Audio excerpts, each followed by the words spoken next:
Hello again, school bus friends. I'm Amanda Huggett, Executive Editor of School Bus Fleet. Quick question. How many people do you think in the mobility and special needs securement industry actually use wheelchairs? The answer might surprise you as much as it did me, because it's not many at all. That's why I'm so excited to introduce you to my new friend, Brianna. She's the only wheelchair user at one of the top wheelchair securement providers, and maybe the only one in the whole space. Her take is so interesting and so inspiring. But before we let her share her own story, let me thank the sponsor of the route, IC Bus. The next generation is here and is ahead of its class. Let's get rolling.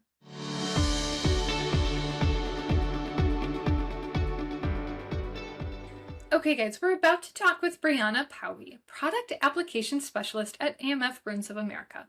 As I mentioned, Brianna has first-hand experience using wheelchairs every day, and she's about to share an honest look at what it feels like. And she's got a point that I think every transportation leader should hear. That good securement isn't just about the product. It's about application, training, and the consistency behind it. We're also going to talk about dignity and how understanding that every wheelchair, every body, and every need is different. Plus, a little peek at the story behind her brand new podcast, Beyond Mobility. Now, please stay tuned through the end because not only does Brianna have a few mic drop moments, but I'm also going to share a special announcement just before signing off. So, without further ado, here's Brianna. I am now joined by Brianna Paauwe, Product Application Specialist at AMF Bruns of America. Brianna, thank you so much for joining us on the route.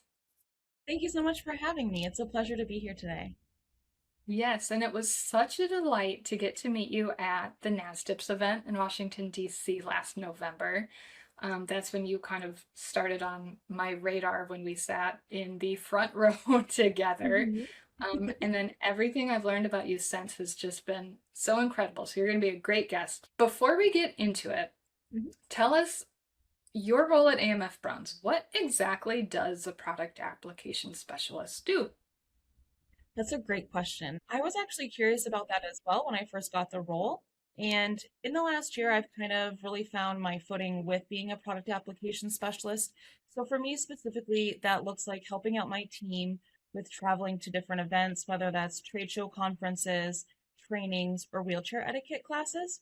But then on the days where I'm working from home, I do a lot of research for different specifications, either at a state level, county level, city level, different things like that, and find out ways that I can help offer updated suggestions. So last year, I had the pleasure of going out to different state school groups and different paratransit groups, reviewing their specifications for what they had for their ADA vehicles, and then offering some updates and suggestions. For example, there might have been some states that hadn't really updated their verbiage since like the 1980s, and they just needed a refresher. And so we would sit down together, kind of figure out what would be good verbiage now to keep all riders safe moving forward.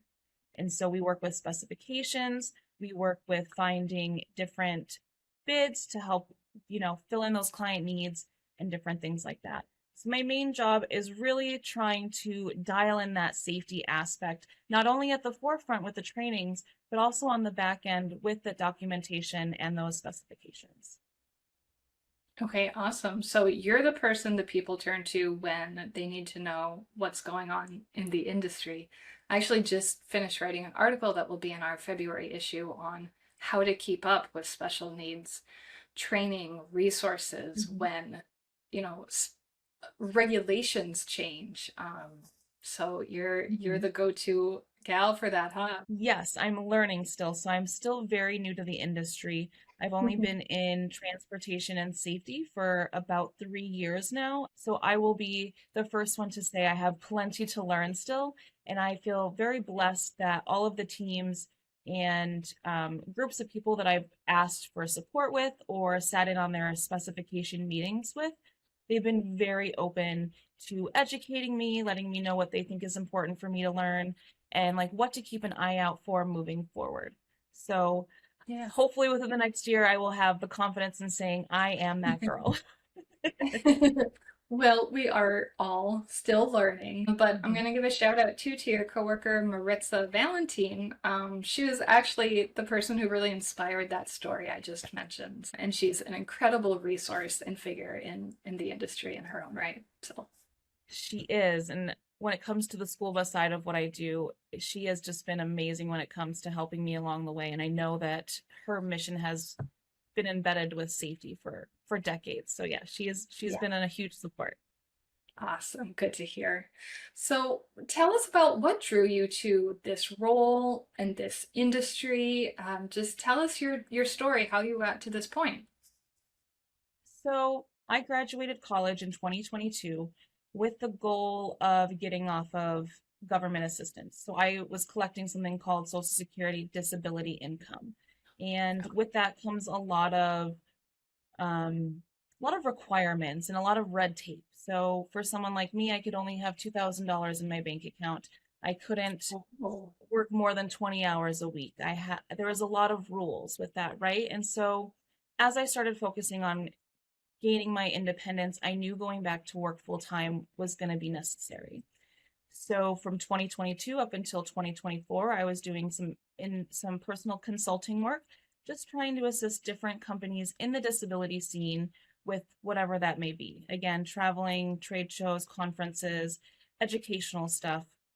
Um, and that's when I actually got introduced to AMF Bruns. They reached out, they Mm. wanted me to help out with some soapbox education sessions at an event called Namita. And I said, absolutely, this sounds like so much fun. And at that event, we were covering wheelchair etiquette when it comes to transportation. And when the Mm. sessions were done, I was able to kind of roll around that trade show and that space and just kind of check things out. I actually had my driver's permit at the time, and so it was a perfect space for me to kind of gain information at.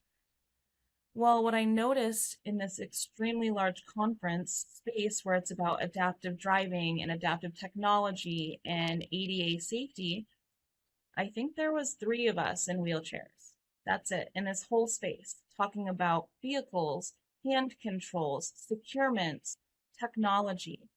And I just saw this gap. I said, wow, how do we have wheelchair securements or hand controls or adaptive vehicles, but not a lot of individuals with disabilities at the table discussing these things? And Mhm. so I really wanted to fill that gap. I talked to the AMF team. I spent another year just doing consulting work for them with the mission of me coming on full time. And I made that kind of clear from the get go. I was like, I really love what you're doing and I want to bring that personal voice to your team and to your mission. And by the grace of God, they found a role where it would really be fitting for them and for myself. And so that's kind of how I got connected with AMF. And that's why I took this role because safety and independence is such a huge part of my personal story. I really wanted to find a way to bring that into my business life as well.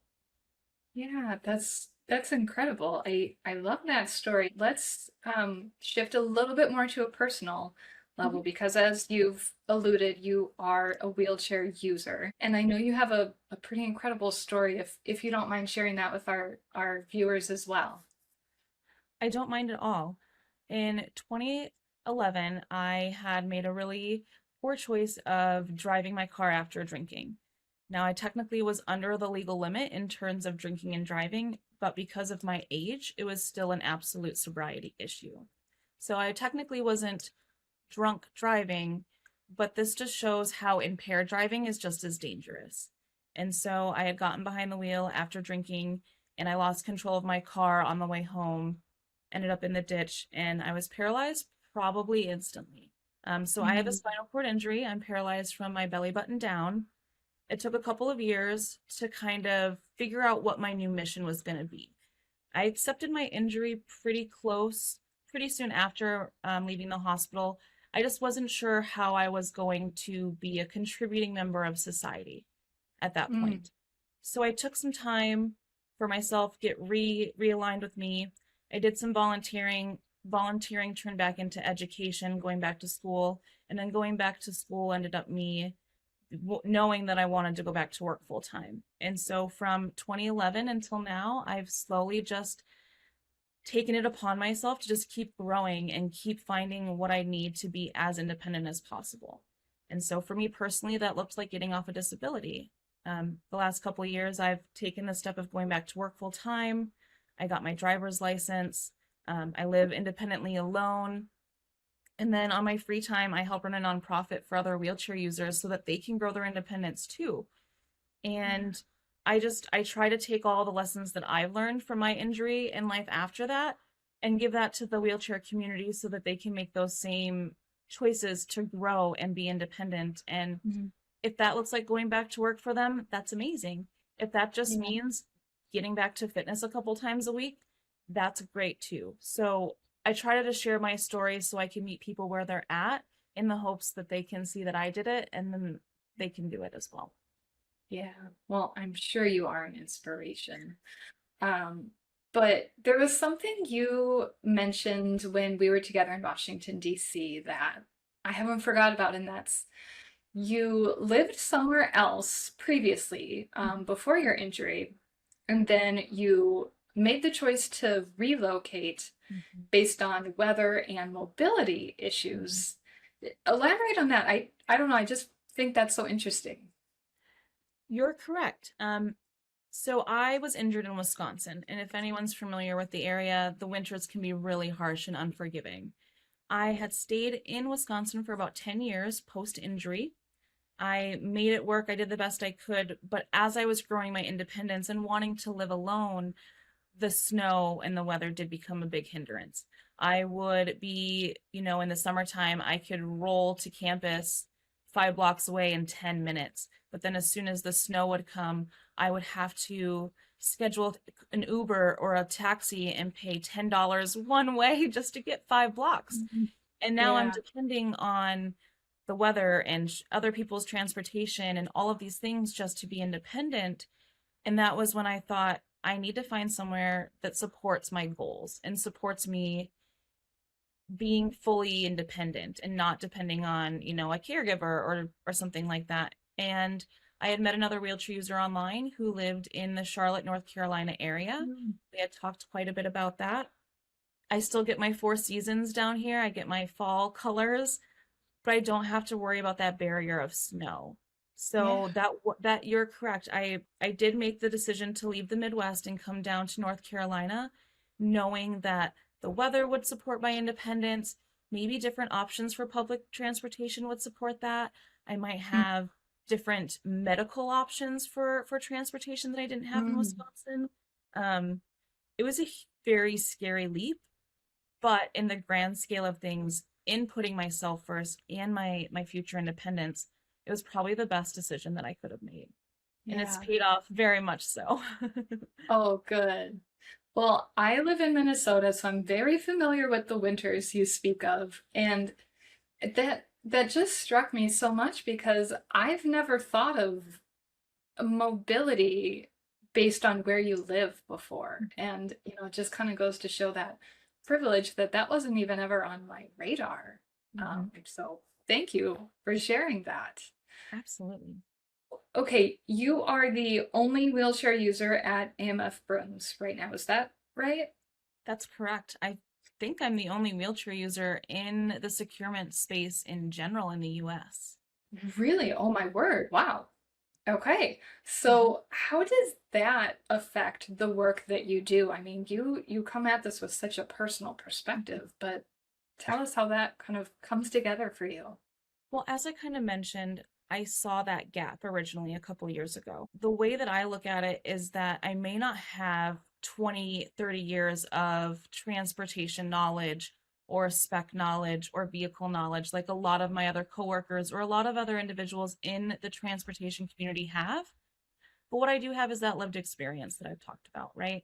Yeah. So I may not know the ins and outs of the business side, but I do know what it's like to try to take a cab, roll into a vehicle and have the driver get so flustered with these securements and just be like, oh, we don't need them, we're just gonna go, and then be like, ooh, we can't just go because my seat, like, this is my life, I'm already paralyzed, we can't make this worse than it already is.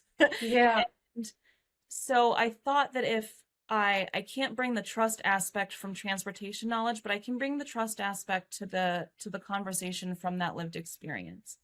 and Yeah. being willing to learn on the other aspects. So I really try to bring, like I said, that lived experience, my personal hands-on situations with these vehicles, with these products, so that they can actually hear what it's like to be secured in this vehicle, to have someone help Hmm. you in and out of a car, to be able to speak your voice when someone's not necessarily making the safest choices with your life Yeah. at hands. And so that's what I love being able to bring to the table, is to speak up for a community that doesn't have a voice in this scene. Yeah. I'm so glad that you're doing that. That's important in any industry for any product I to agree. really understand the end user. Hmm. So, what are some of the things that you think other people who don't have this lived experience working into space might get wrong, or what do they get right? Like, what do you see when it comes to the usability of these products? I think, kind of like what you said, they don't know what they don't know.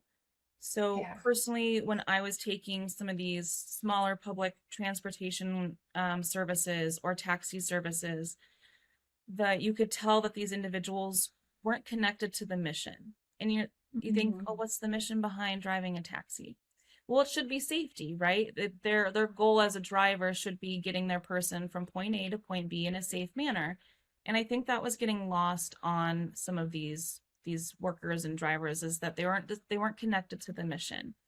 They were trying to get things done as quickly as possible, and as easy as possible. And I think that that's where things kind of get a little lost, is that we have to slow down and take the time to make sure everything's safe and to make sure that the people are safe.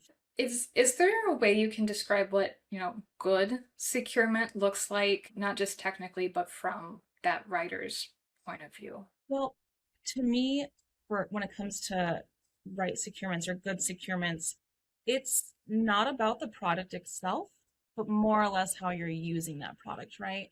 Like, are you putting Yeah. it in the right area of the track? Is it at the right angle on the chair so that it doesn't cause further injury if there was an accident?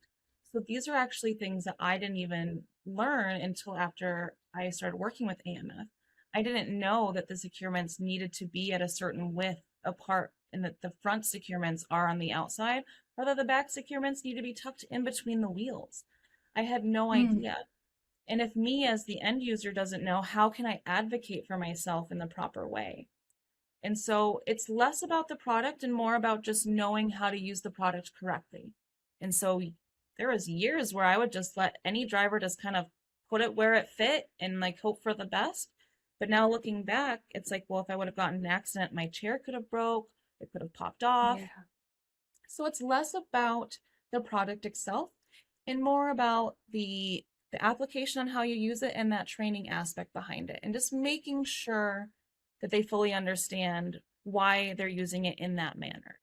Well, and it probably is really easy to forget, to dot all your I's and cross all your T's, if you're late for your route and trying to make up time or something. But, I think Or it if you're doing it nail 20 on the times a day, oh, right? So right, like that yeah. repetition piece, you repeat it, you repeat it, you repeat it, and you can get kind of sloppy. Same thing with fitness. Yeah.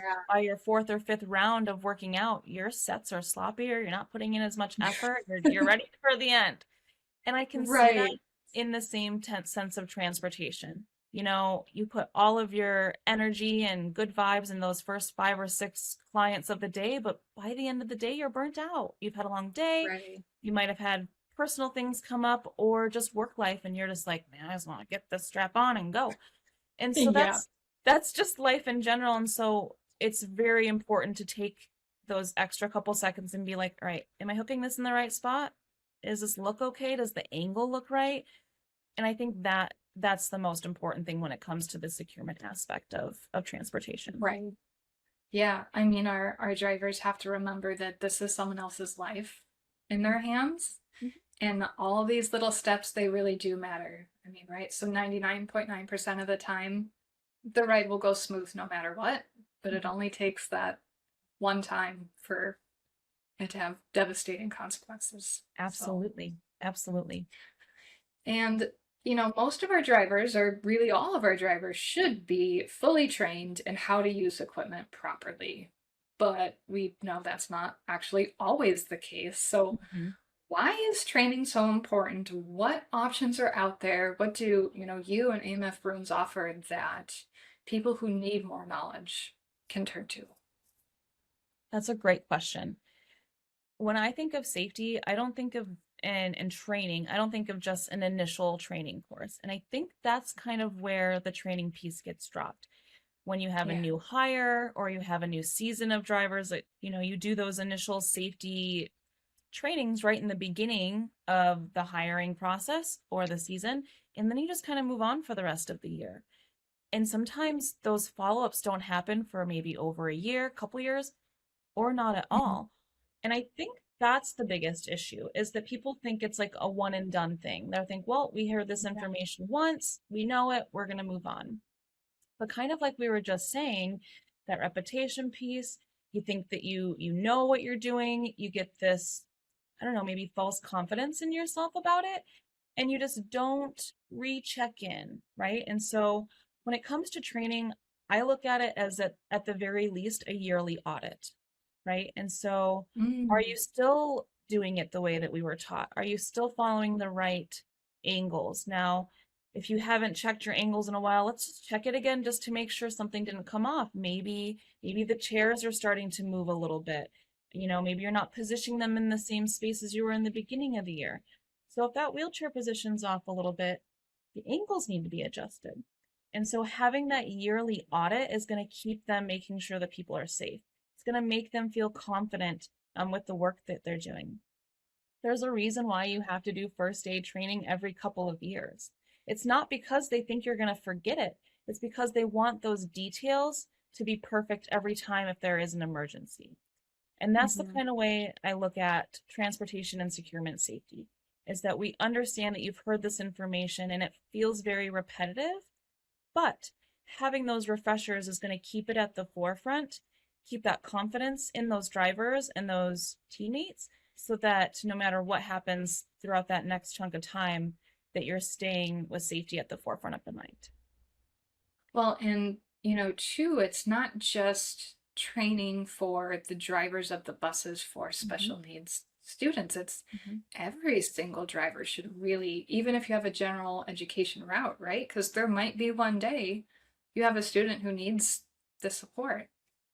Oh, absolutely. And I honestly would take it a step further and not just the drivers, but if there are certain admin or staff or like route schedulers, Yeah, who are planning this stuff out, they need to be involved in that too. If you're helping right, bus right. drivers plan a route and you're not understanding the amount of time that they need to safely get that student on and off, Mm, you're not going to give them enough time in their plan of the day, then they're going to get flustered, then they're going to rush, and that's when things get yeah, messy. So I agree. The drivers, the supporting staff, the admin, everyone should be doing this to come and work together. And yeah, that's the cool thing about what we offer here at AMF is that we offer um, free trainings. So if you work with us, you have our securements in your vehicles. We can come in, we can do these refreshers with you guys because we think that that is very important to us. Um, that's why we offer it free. We don't think that you guys should have to charge to keep safety at the forefront. And then we yeah. take it a step further and we do offer our online platform as well. And so if you just want to take a second and learn just a little bit about wheelchair securements or the safety belts, you can pop onto our online platform. It's free. You can run through a digital course. And at the end, you automatically get an email when it's finished. And so outside of big group in-person trainings, we do also offer some additional information on our website to where you can come do refresher courses and just make sure that all of the details are lined up so that you can be as safe as possible. Yeah, perfect. And we will go ahead and link the that portal in the description for this video so you can find it easily. What are some of the small adjustments that drivers or aides can make that might feel minor but have a big impact on the safety and the dignity of the students with special needs on their buses? That's a great question. And right off the bat, especially when you say dignity, Um, conversations, right? Acknowledging that person. So even if that writer is nonverbal or hard to communicate with, still acknowledge them. Like, hey Susie, how's your day going? Like, I know you had kind of a rough day. Are you feeling better? Regardless if you think that they're going to be able to have that conversation, talk to them, make them feel they're just like any other human. They may have some Yeah. different mobility needs or some different communication needs, but they're just like every other human that we're working with. And so I try to just remind people to make sure you treat them that way. Say Mm. good morning, ask them about their day. If you're working with someone who has a little bit of hand mobility, or they show interest in wanting to build that independence, let them get involved in that. Say, hey, do you want to help pass over this restraint, or do you want to pass the seatbelt over you while we strap you in? Get them involved with that process. Let them know, hey, if we're in your space, it's okay to speak up. It's okay to say, hey, no, Yeah. I can do this on my own, or no, I do need a little bit of help. Giving the writers, especially at a younger age, that autonomy to kind of have that independence and make that choice for themselves could be detrimental not only to safety, but into their confidence and dignity as well. Mm. That's fantastic advice. Okay, I want to pivot a little bit and talk about some big news that recently dropped from the Mm-hmm. company and especially with you behind it. And that is Mm-hmm. a podcast that you just launched called Beyond Mobility. I've tuned in and I love it, but tell us the story behind it. How did this come about? What inspired the idea? Oh, thank you. This has been a really fun project to work on. Um, so last year, when I became a full-time member, me and my lead Rose were just trying to brainstorm ways that we could get more involved with the end users, and again, build the trust with the industry and community as a whole.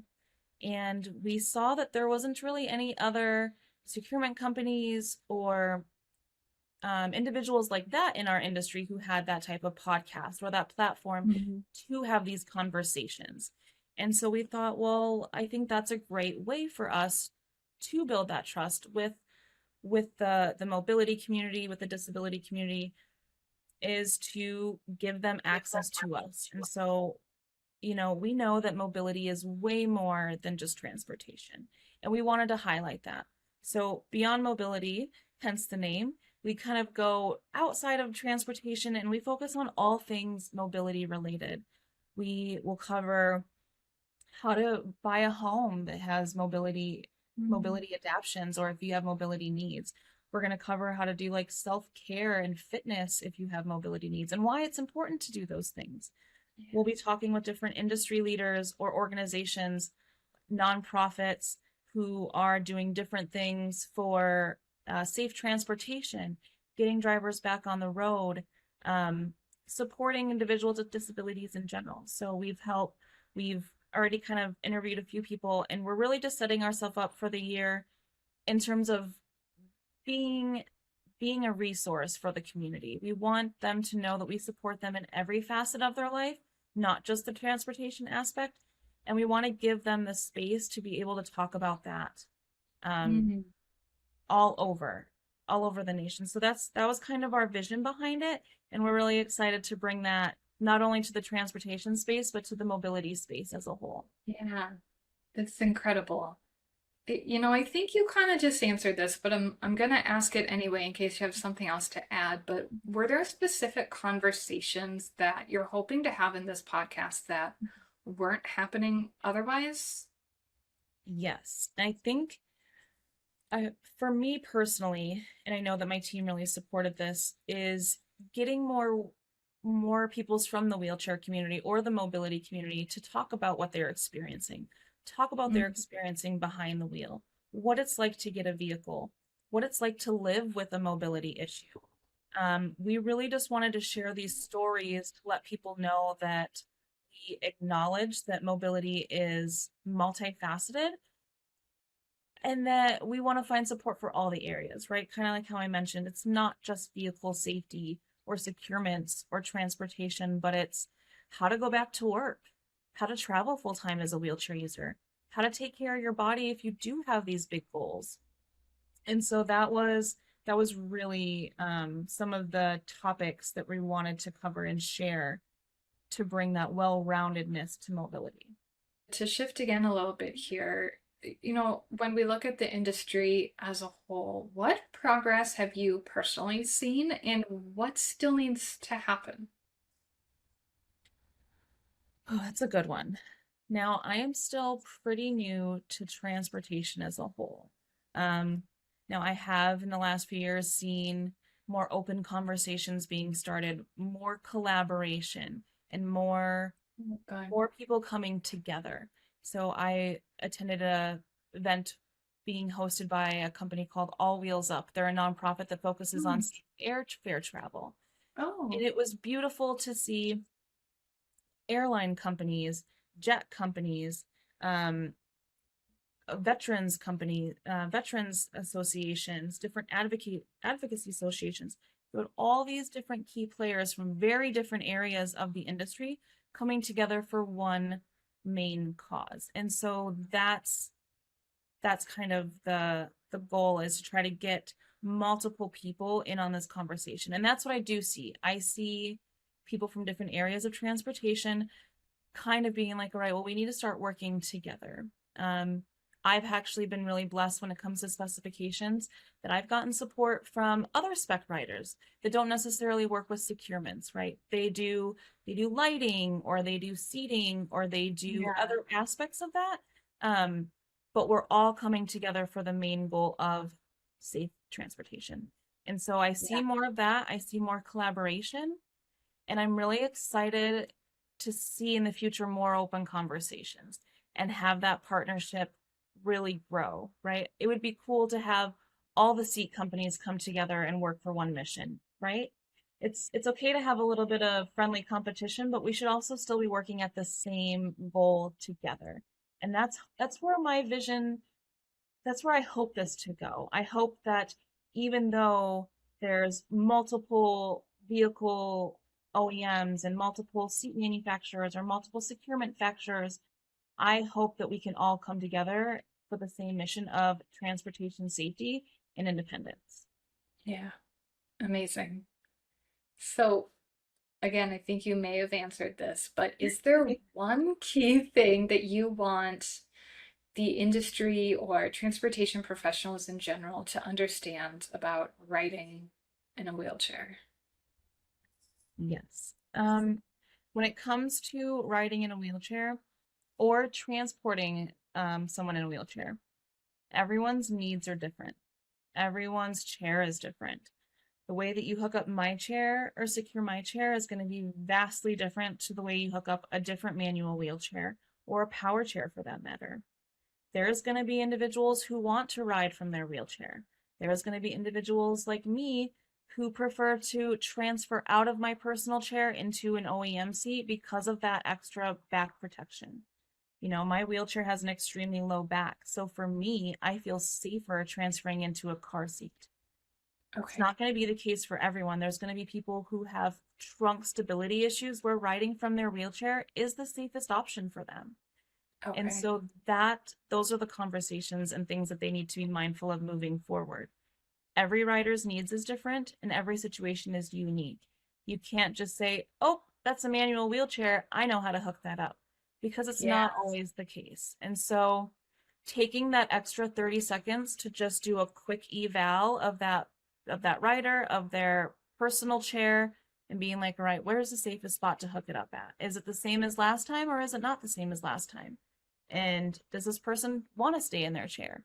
Um, those would be the conversations and the things to be mindful of um, for those companies. Yeah. Kind of like you said before, training isn't just a one and done. It's also that there is no one size fits all when it comes to the riders. So personalized plans is key. Absolutely. Brianna, what excites you the most about the future of mobility and accessible transportation? Any hopes for yourself, for the industry? I have a lot of hope. I have a lot of hope that people will see how unique riders are and be more flexible, and take on that challenge, right? Of putting safety at the forefront, not necessarily quickness or ease, but safety. Safety should be the main part. And I'm really excited. Again, it comes back to that collaboration piece for me, Amanda. I think that the best way to get movement done in any facet of life is to do it together. And so Yeah. I really hope that the advocates can work with these industries, and the industries can work with these end users, and the end users can share their stories on social media. It all intertwines.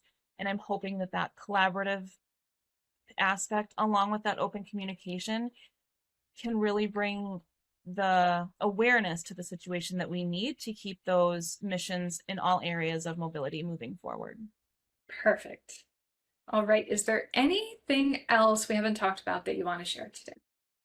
If you're questioning or playing around with the idea of growing your independence, going back to work, looking into driving, finding a different way for transportation, my advice is do it. It's going to be scary.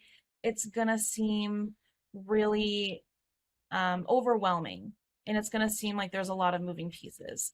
But as long as you just start with the research, start with asking questions, or start with just knowing what your goal is, just take the leap.